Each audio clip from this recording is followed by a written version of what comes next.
ومن أسماء ربنا سبحانه وتعالى الجميلة، وكلها جميلة، اسمه العفو، وهو الذي يمحو الذنب ويتجاوز عنه ولا يعاقب عليه مع استحقاق العبد للعقاب. ورد هذا الاسم العظيم في القرآن 5 مرات، منها قوله تعالى في سورة النساء: إن تبدوا خيرا أو تخفوه أو تعفوا عن سوء فإن الله كان عفوا قديرا. وكذلك في سورة النساء أيضا قوله تعالى: إن الله كان عفوا غفورا.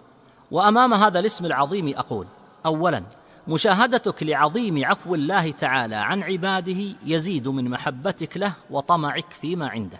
ثانيا، معرفة العبد بجميل عفو الله تعالى يزيل عن قلبه كل يأس يمكن أن يتسلل إليه.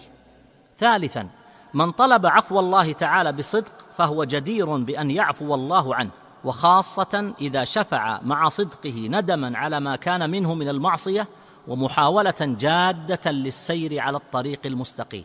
رابعا، من أعظم ما يكسبك عفو الله عز وجل أن تتحلى بالعفو مع خلقه، فهو سبحانه عفو يحب العفو، وقد قال النبي صلى الله عليه وسلم: وما زاد الله عبدا بعفو إلا عزا.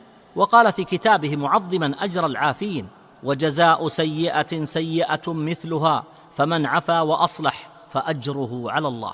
خامسا وأخيرا، هناك حالات يكون الخطأ فيها جسيما فيصعب العفو فيها على النفس لتذكرها شناعة الخطأ، ولا حل لها إلا بأن يتذكر العبد ربه سبحانه وتعالى ومحبته للعافين عن عباده ولذيذ عفوه عنهم وكريم ما أعده لهم، فهنا تسكن النفس من ثورة الانتقام، بل ويستحيل القلق إلى لذة واطمئنان.